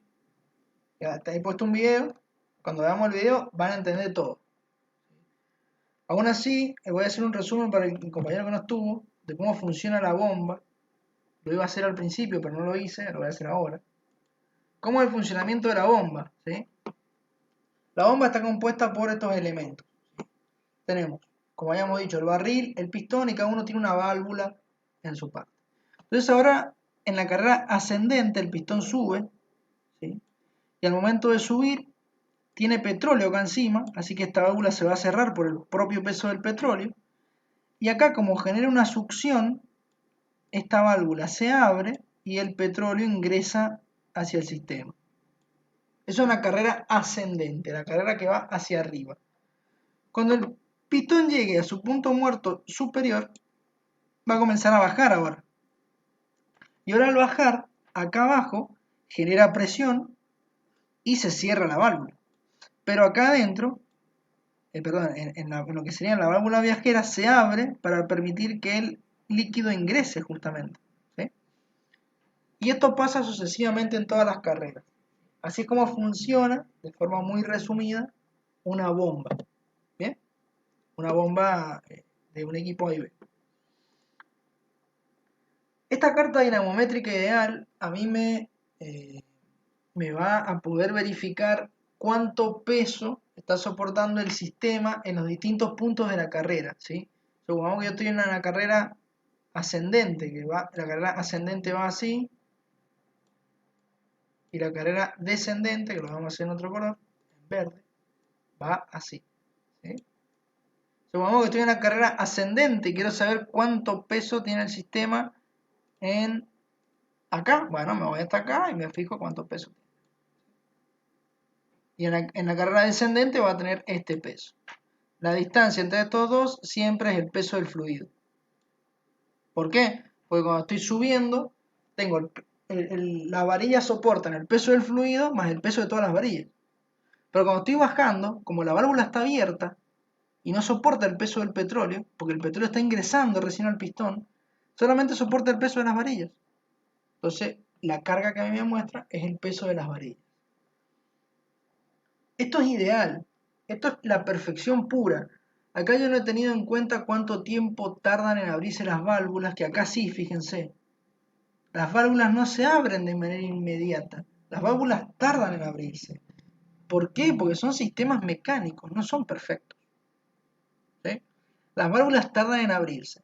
El pistón puede rozar con el barril. Hay un estiramiento en las varillas, porque las varillas se estiran. ¿Sí? ¿Por qué? Porque van subiendo y bajando y funcionan tarde o temprano como un resorte. Así que se van estirando. Eso no lo tengo en cuenta acá. Acá sí. Esta es la carta dinamométrica que ustedes van a ver. ¿Sí? Esto es lo que ustedes ven. Bien. ¿Qué pasa con estas cartas dinamométricas? Profe, Sí, diga. disculpe, antes que sigamos avanzando, Sí, en la diapositiva anterior, en la de la carta ideal, sí. quiere decir que nosotros teniendo el valor del dinamómetro de A y el de B, podemos sacar, restándolo, podemos sacar cuánto es la carga que está teniendo la carga de petróleo, vendría siendo, Exactamente, que sí. está teniendo... El peso del petróleo, sí. Sí, sí. Conociendo la densidad del Bien. petróleo, puedo calcular el volumen que estoy sacando por carrera. Ajá, ¿Sí? Que aún así, como les dije, esto bien. es ideal. Esta es la carta real. Y estos son los valores que nosotros tenemos que restar. Fíjense que es este y este. No son las cargas máximas y mínimas como en el caso anterior. ¿Por qué? Bueno, porque ahora, Ajá. en la carta ideal, ahora nos voy a explicar bien, pero en la carta real yo tengo en cuenta, en realidad no tengo en cuenta nada, el sistema mide lo que está midiendo. Y como un sistema real, va a medirme todas las pérdidas que yo tengo de presión, todas las pérdidas de carga, va a también poder determinar si se queda atorado o no, etcétera, etcétera. Entonces, ¿para qué me sirve la carta dinamométrica? Para eso. Yo examinando la forma, puedo saber qué le pasa al pozo. ¿Sí? O sea, yo viendo, por ejemplo, una carta dinamométrica que sea así, ¿sí? En vez de tener esto rosado de esta forma, supongamos que es así. Lo voy a hacer con moradito. Hace esto, mira. Es así de chiquita la carta. Esa carta dinamométrica significa que se me han roto las varillas y la tengo que ir a pescar. ¿Por qué? Es más, a veces suelen ser más angostas, una línea directamente. Así. ¿Por qué? Y bueno, porque se me ha roto la varilla. Fíjense que no tengo casi carga de diferencia entre la subida y la bajada. Eso quiere decir que no estoy levantando nada. Por lo tanto, se me han roto las varillas. Se me han caído al fondo del pozo. Entonces tengo que ir a pescarla. ¿Se entiende? Creo que, no sé si fueron ustedes o uno de ustedes, pero la semana pasada me preguntaron qué pasaba. Pues se lo habían preguntado en el curso de recorredor. ¿Qué pasaba si ustedes llegaban a un pozo y se encontraban con que el T-prensa, que es la zona hermética donde va el vástago pulido, se le coloca una goma hermética para evitar que salga el petróleo? ¿Qué pasa si le sale humo negro? Bien, si le sale humo negro a la boca de pozo, porque el T-prensa de goma se está quemando. ¿Por qué se quema el T-prensa? Porque no está lubricado. ¿Por qué no está lubricado el T-prensa? Y porque no estoy produciendo petróleo. Bien, ¿por qué no estoy produciendo petróleo? ¿Qué pasó? ¿Por qué si el equipo se sigue moviendo no me sale petróleo? Bueno, yo podría llegar a hacer una dinamometría de urgencia y si veo este gráfico que les acabo de dibujar, simple, se me han roto las varillas. ¿Se entiende? Más o menos cómo es el proceso de análisis. Vendría siendo algo Sí, como profe. como que le está faltando 2 tiempos de trabajo a la carta. En realidad no es que le faltan 2 tiempos. Mire, podríamos hacer esto. A ver, espera. Podríamos hacer un gráfico que tenga A, B, C y D, como el que tenemos acá, pero que sea así, miren, así chiquitito. Es decir, entre una carrera y otra, acá tendríamos A, B, C y D.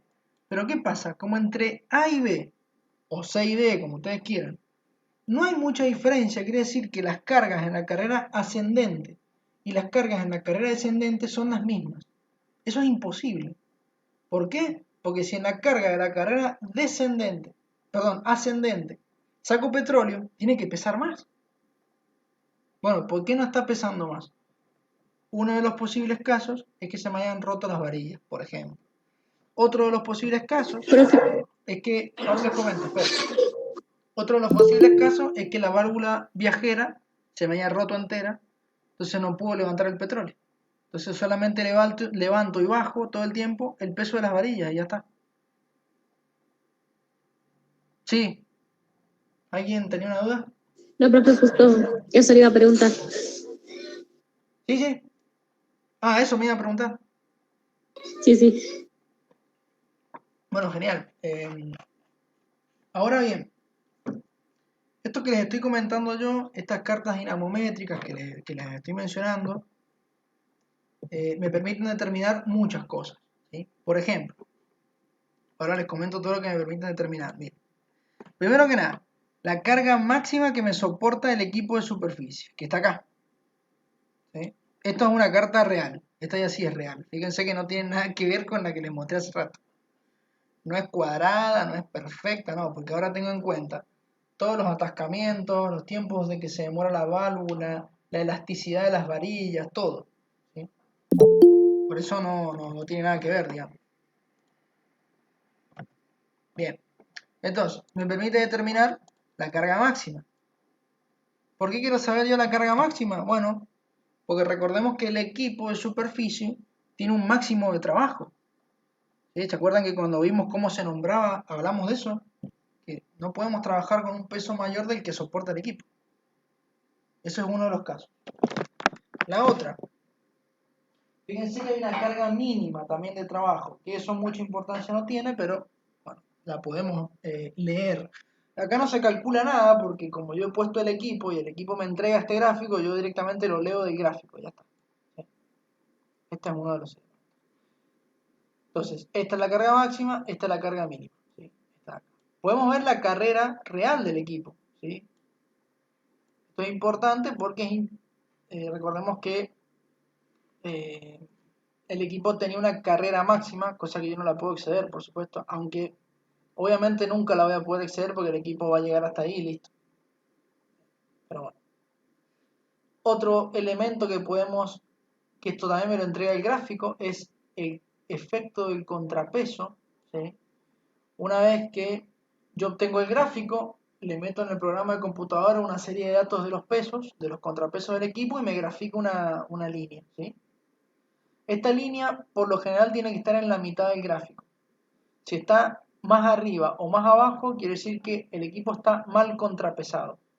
Si está más abajo, quiere decir que le falta peso. Entonces tengo que agregar. Si está por arriba, quiere decir que le sobra peso, entonces tengo que quitar. Y así, ¿se entiende? Eso se va bien. Bien. Y además puedo ver el peso de las varillas y el peso de las varillas más el peso del fluido. Pero fíjense que ya no son la carga máxima y la mínima. En el caso ideal coinciden, en este no. Ya cambian un poquito. ¿Cómo hago para medir el peso de las varillas?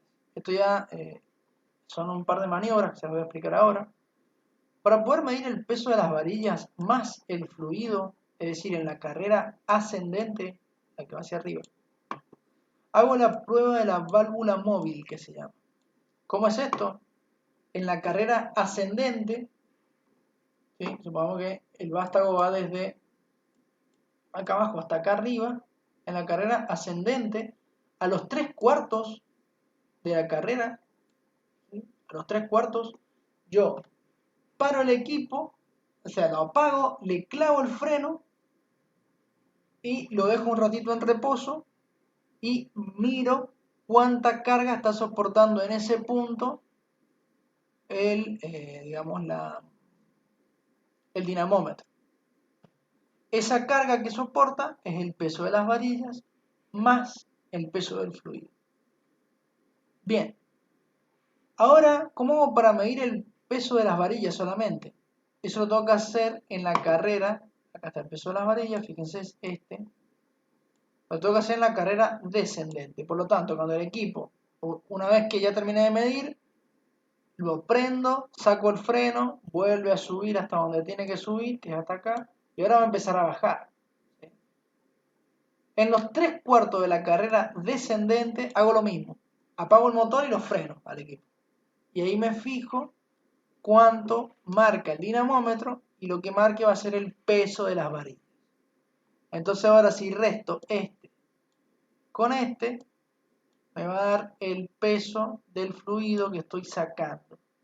Y conociendo la densidad del fluido puedo calcular el volumen. No vamos a entrar mucho en detalles, pero se puede calcular el volumen también. Entonces fíjense todas las cosas que me permite ver la carta dinamométrica. ¿Sí? ¿Hasta ahí vamos bien?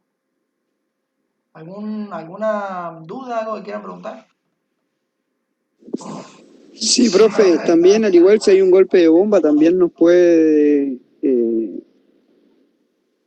manifestar la falla, ¿no es cierto? Bien, justamente a eso iba ahora. Por eso les pregunté si tenían dudas, porque ahora vamos a entrar en las fallas de la bomba. Porque ¿qué pasa? Les comento ya que estamos. Estas cartas que nosotros hemos visto son cartas dinamométricas de superficie. ¿Sí? Por lo tanto, a ver, como yo instalé el equipo en la superficie para poder medir, todas las mediciones que me hace son del equipo de la superficie, o sea, del equipo A y B. Pero ¿qué pasa si yo quisiera ver lo que está pasando abajo, lo que está pasando en la bomba? ¿Bien? Ocupo esta carta y no me valdría mucho ocupar esta carta porque esta carta solamente me da indicios del equipo de superficie y de las varillas. De la bomba no tiene mucha idea. Puede que me dé alguna idea de si las válvulas están bien o están mal, haciendo estas pruebas que les acabo de mencionar.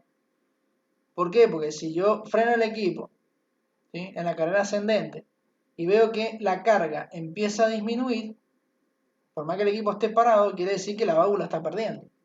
Eso es fácil. Pero yo no puedo saber si tengo golpe de fluido, si no se conoce mucho. Entonces, ¿qué es lo que hace el programa de computadora? No solo me entrega una carta de superficie, sino que también me entrega una carta dinamométrica de fondo. ¿Qué consiste esto? Básicamente es la misma carta dinamométrica, pero que el programa de computadora la adapta, restándole todos los esfuerzos de las varillas, la elasticidad, etcétera, etcétera. Es como si llevara el equipo de medición al fondo y me entrega una carta que me representa el funcionamiento de la bomba. ¿Sí? ¿Eso se entendió? Sí, profe. Bien. La carta dinamométrica de fondo es muy parecida a la de superficie si el equipo está andando bien. Ahora bien, existen una barbaridad de problemas que le pueden llegar a pasar a la bomba que la carta de fondo me las dice al toque. ¿Sí? Obviamente hay que saber leer la carta. Y es por eso que ahora vamos a ver un pequeño videito con distintas partes para que vean, con distintos problemas para que vean, yo les voy comentando cuál es el problema y cómo solucionarlo. ¿Sí? Ahora vamos a ver el videito. Quiero que me digan en primer lugar si el video se ve bien, por favor. Le voy a bajar un poco el volumen. Miren, así como funciona un equipo normal. Fíjense, esa... lo cambié. Perdón. Fíjense, esta es una carrera ascendente, ¿sí? Fíjense con... Pero me cago. Perdón, esta cosa más se rabió un poquito. Fíjense, carrera ascendente. La válvula viajera, que es la del pistón, va cerrada porque obviamente me sostiene todo el peso del fluido, mientras que la otra se abre para que ingrese el petróleo, ¿sí?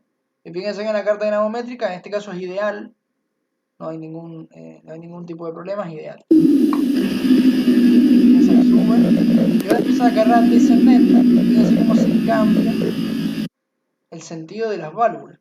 Ahora esta se abre porque el fluido entra, y como el pistón está haciendo fuerza hacia abajo, esta se cierra por la presión que le ejerce el pistón, ¿sí? Así funciona normalmente una bomba. Desde ya le aviso que se me va a cambiar bastante porque se me va el play, no sé por qué. Pero bueno, así como funciona. Tiene un esquemita para que lo vean. Está bastante fácil de ver. Se puede entender cómo funciona.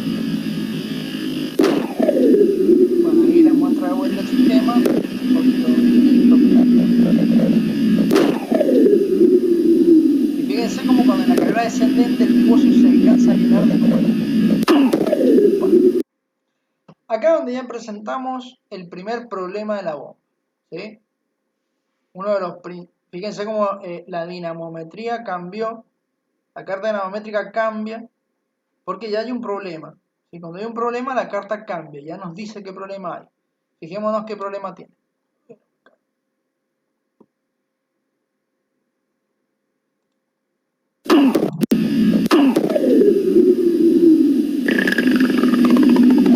Esto es un problema de llenado. Fíjense, el problema de llenado me ocasiona un golpe de bomba que se llama, ¿sí? Fijémonos de nuevo a ver qué pasa. En la carrera descendente, en la carrera ascendente no hay problema, ¿sí? La bomba sube normalmente.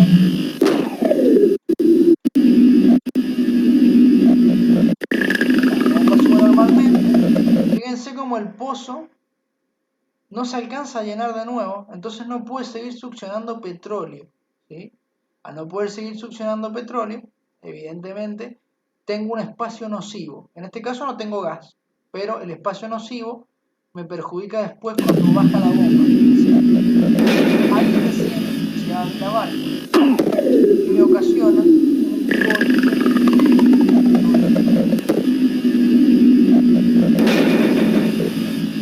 Por favor, no confundan el golpe de fluido con el golpe de bomba.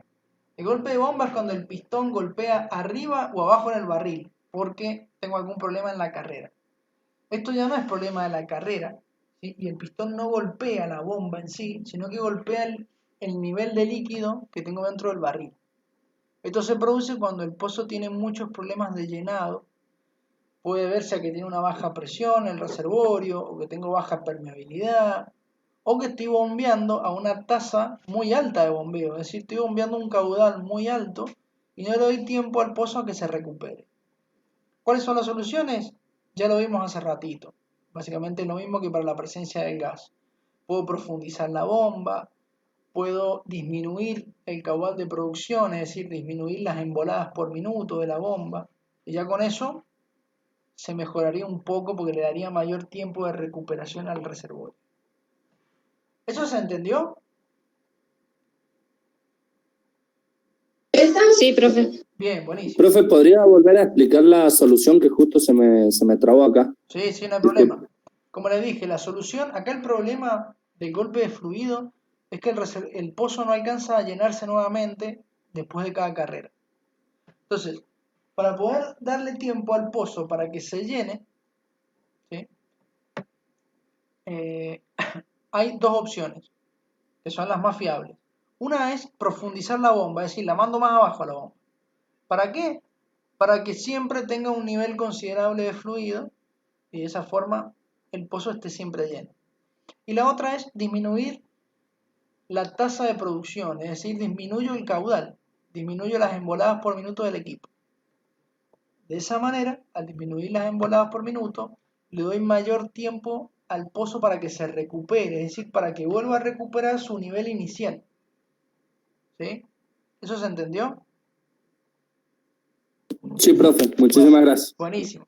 Les comento, yo les daría un consejo y es que vayan anotándose las formitas de las...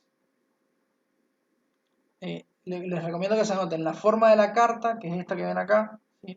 La amarillita.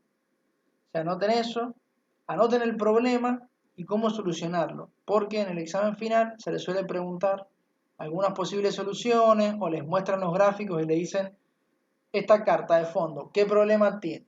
Entonces, ustedes tienen que poner en este caso golpe de fluido. ¿Sí? Bien, seguimos. Bueno, ahí les muestra de vuelta el golpe de fluido. Fíjense que ahí se ha solucionado un poco, porque estoy haciendo una producción intermitente, no vamos a entrar en eso. También les compara los dos. Ahí tenemos una producción normal y ahí tenemos una producción con un problema de llenado. No alcanza a llenarse bien el pozo.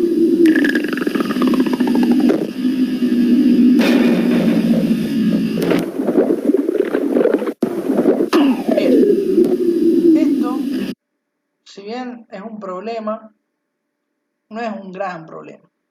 Esta carta se presenta cuando yo no tengo anclaje en el tubing. ¿Se acuerdan que habíamos dicho que el tubing llevaba un ancla para evitar que se mueva hacia arriba y hacia abajo? Bueno, en este caso el ancla no la tiene y se presenta este tipo de gráfico.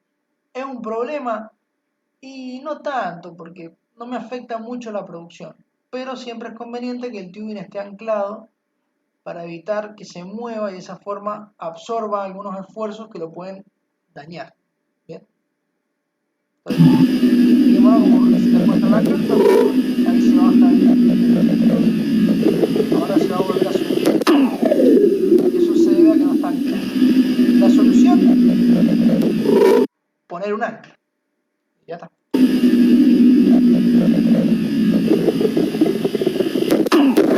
Bien. Esta ya es un poco más compleja. Fíjense la forma que tiene. Ya es un poco más rebuscada, pero... Profe, perdone que lo interrumpa. ¿Cómo se llamaba el error anterior, el de la otra carta? Ausencia de ancla, pónganle. Es básicamente un tubing sin ancla. Cualquier duda me van preguntando, ¿eh?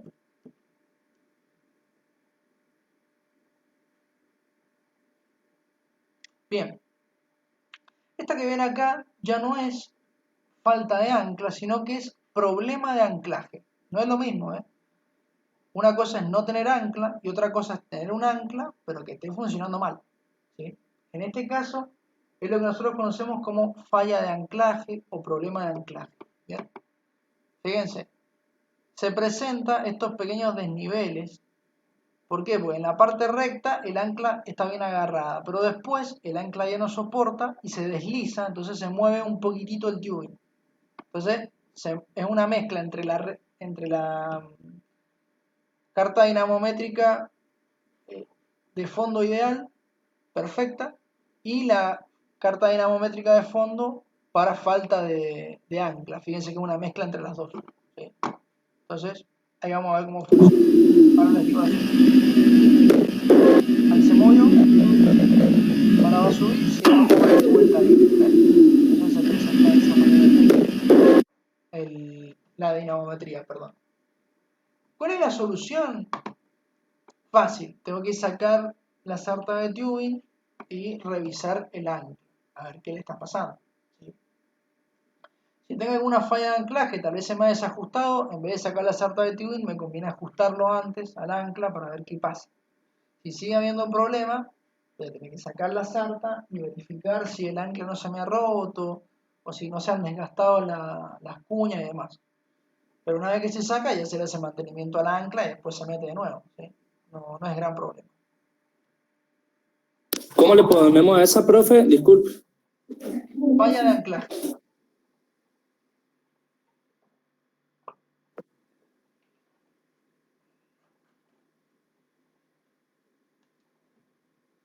¿Estamos? Sí, profe. Buenísimo. Ahora seguimos y vamos a ver otro problema.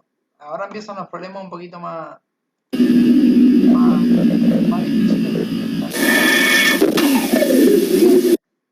Esta, acá no se ve, pero acá tiene que bajar el dibujito, háganlo. Sí. Esto es lo que nosotros llamamos presencia de gas o burbuja de gas, como le quieran llamar. ¿Sí?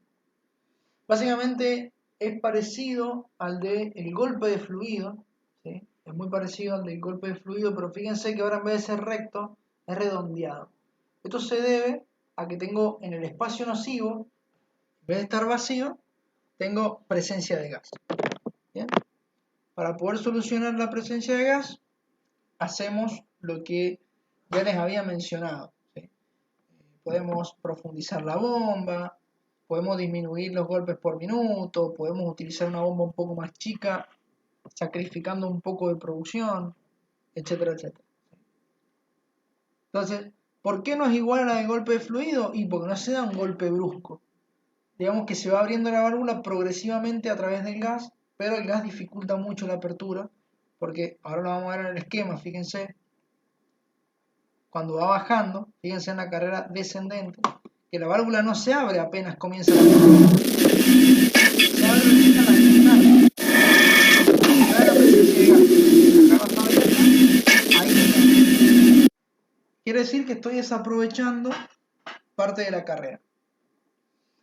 La idea es no desaprovechar carrera. Entonces, la presencia de gas, esa es la carta dinamométrica. ¿Cómo lo soluciono? Con los pasos que le dije anteriormente, profundizando la bomba, disminuyendo el caudal de producción, etc. ¿Vamos bien?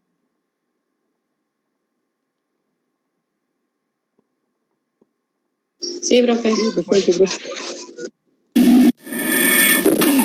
Bueno, este caso es un caso diferente. Es lo que se llama, en vez de presencia de gas, no está la carta dinamométrica, pero no importa. En vez de presencia de gas, tengo lo que se llama bloqueo por gas.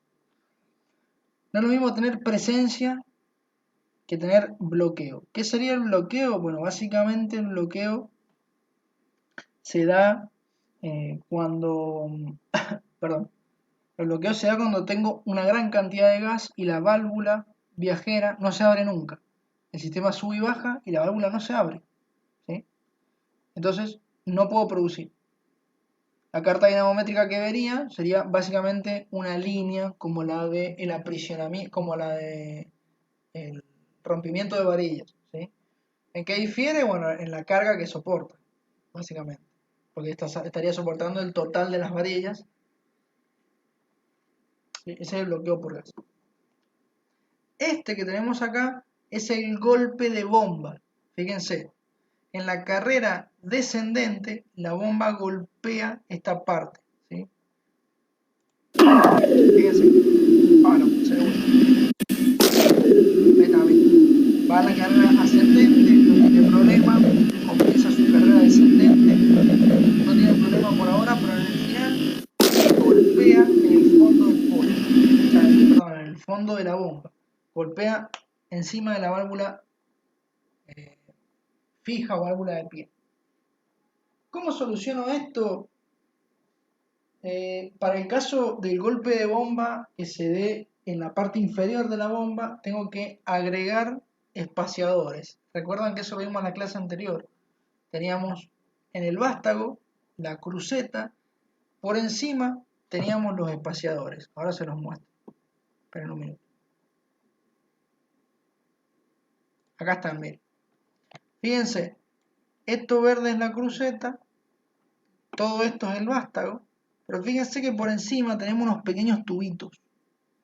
Esos tubitos son los espaciadores y me permiten modificar desde la superficie la carrera de la bomba, ¿bien? En el fondo. Entonces, ¿por qué yo tengo golpe de bomba? Porque está mal puesta la carrera. ¿Cómo lo soluciono? Agregándole o quitándole espaciadores dependiendo lo que necesite. Eso depende de lo que yo necesite. En este caso, como el golpe de bomba se da en la parte inferior, le tengo que agregar espaciadores para subir un poquito el pistón. Si se diera del otro lado, que en la carta dinamométrica se veía, porque lo tendría acá, a este mismo golpe lo tendría de este lado, en ese caso lo que tengo que hacer es sacarle un espaciador para bajar un poquito el pistón y que no golpee. ¿Sí? ¿Eso se entendió? Sí, profe, muchas gracias. Recuerden, golpe de bomba no es lo mismo que el golpe de gas, no se los confundan, por favor. El golpe de fluido tampoco, no es lo mismo.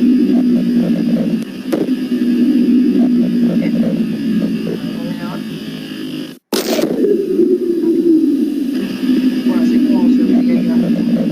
No se alcanza a presenciar muchos golpes, pero está en la parte de abajo. Bien.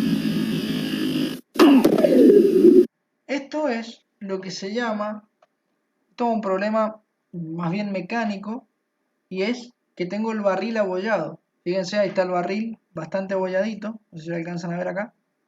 Está abollado. ¿Y por qué tengo este aumento en la carga, tanto en la parte de abajo? O sea, tengo un aumento de carga acá y acá tengo una disminución en la carga. Eso significa que cuando el pistón quiere subir, la abolladura lo tiende a trabar. ¿Sí? Entonces necesito más fuerza para sacarlo. Y ahora, cuando quiero bajar, la abolladura también me lo quiere dejar trabado. Entonces tengo que hacer más fuerza para bajarlo, que se ve traducido como una menor carga. ¿Por qué? Porque es como si le pusiera la mano abajo al pistón y sostuviese toda la carga. Entonces cuando tengo este gráfico, es presencia de abolladura en el barril de la bomba. ¿Cómo lo soluciono? Y tengo que cambiar el barril. No me queda otra. O sea, saco la bomba, si está abollado y tiene solución, se soluciona, pero por lo general se cambia por otra bomba y a este barril se le hace mantenimiento. No se descarta, por lo general se le hace mantenimiento para que pueda seguir siendo usado. ¿Sí? Fíjense, ahí se tiende a trabar. Ahora baja y tiende a trabarse. ¿Sí? Así es.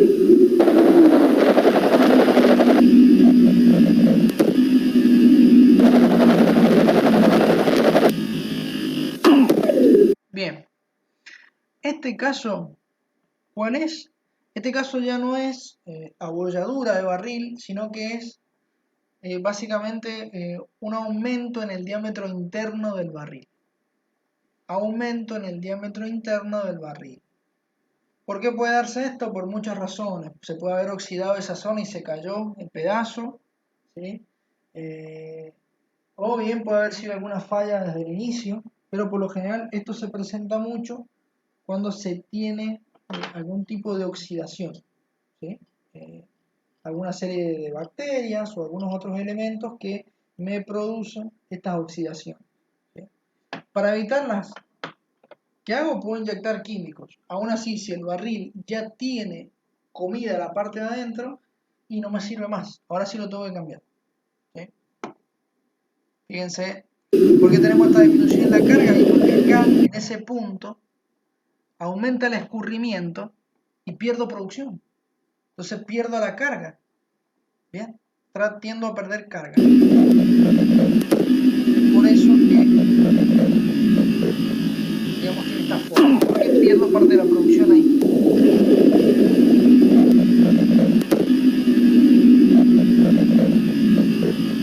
Además, el sistema, en caso, supongamos que no pudo perder producción, que solamente es una cosa de fuerzas, bueno, en ese punto también tengo un menor agarre, porque al aumentar la luz entre el pistón y el barril, se lubrica mucho más, entonces me genera una menor carga.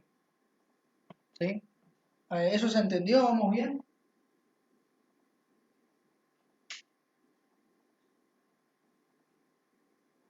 Profe, ¿solo por oxidación, dijo?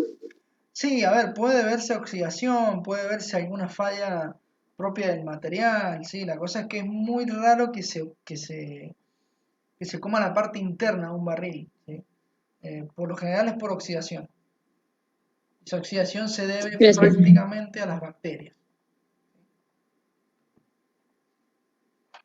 Profe, Gracias, antes que profe. siga, ¿Usted dijo la solución del bloqueo de gas?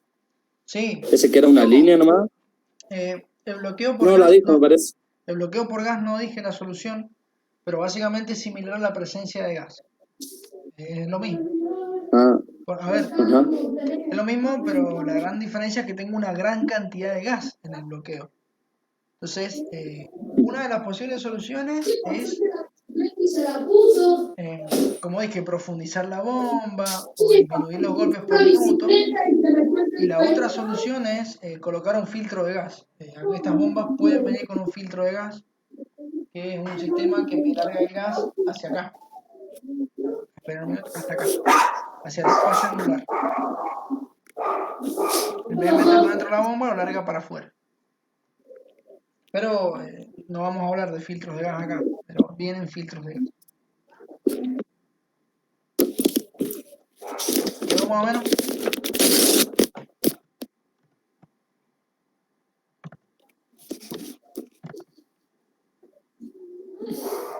Sí, profe. Bueno. Seguimos. Bien. Este problema, lo volví a poner. Sí, mi hermano.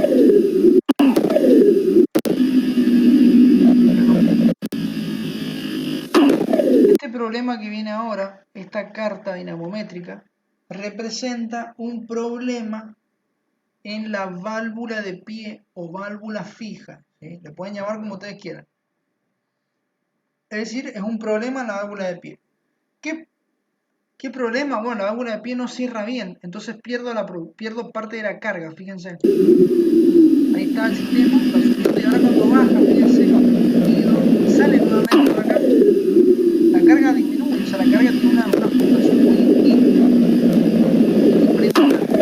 Y este gráfico es el mismo, pero ahora en vez de perderme la válvula fija, o la válvula de pie, me pierde la válvula viajera o válvula móvil.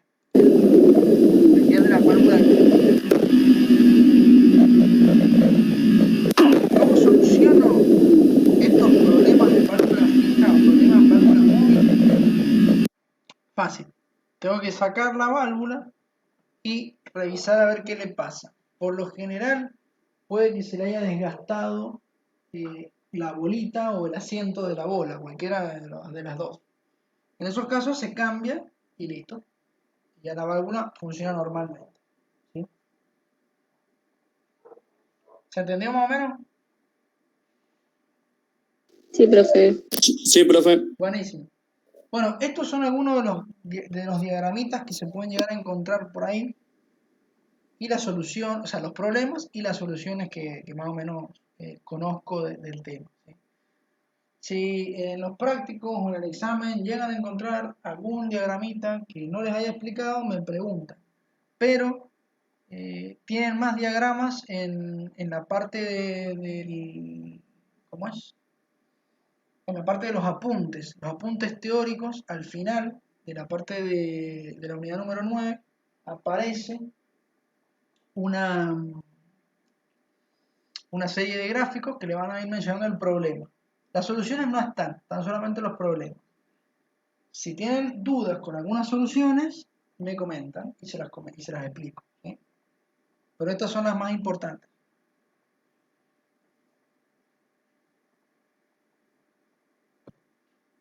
Bien, y eso sería todo por el día de hoy. No sé si tienen alguna duda, algo que me quieran preguntar.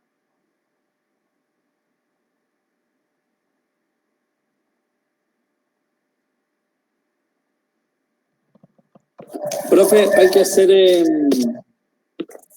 un práctico ahora o un cuestionario. Sí, tienen que hacer el siguiente cuestionario de la unidad número 9. No me acuerdo el número, pero la semana anterior hicieron el primero, ahora tienen que hacer el segundo de la unidad 9. Ah, bueno, listo, profe. Creo Gracias. que es el 11, profe. Puede ser, realmente no me acuerdo el número, pero puede ser. Sí, porque el cuestionario 5 pasó a ser la autoevaluación. Por ende, ahí ya tiene un cuestionario menos. Y el cuestionario 9 sería la autoevaluación, la segunda. Sí, lo que pasa es que hay una unidad ahí en el medio que tiene como 3 cuestionarios. La unidad 2. La unidad 2 tiene 3 cuestionarios, creo. Entonces, sería más o menos... Sí, pero puede llegar a ser el 10 y el 11. No me acuerdo el número, pero fíjense. Recuerden que está todo dividido por unidades. Así que se fijan en la unidad número 9. Van a tener la teoría, la diapositiva que les acabo de mostrar. Y van a tener la parte que dice, digamos, cuestionario. Hay 2 cuestionarios. El uno era de la semana anterior, el segundo es el de esta semana.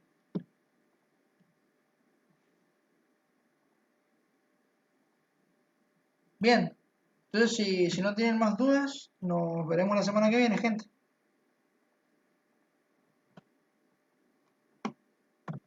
Bueno, profe. Bueno, profe, listo, nos vemos. Chao, chao, que tengan buena semana y fin de semana también. Chao.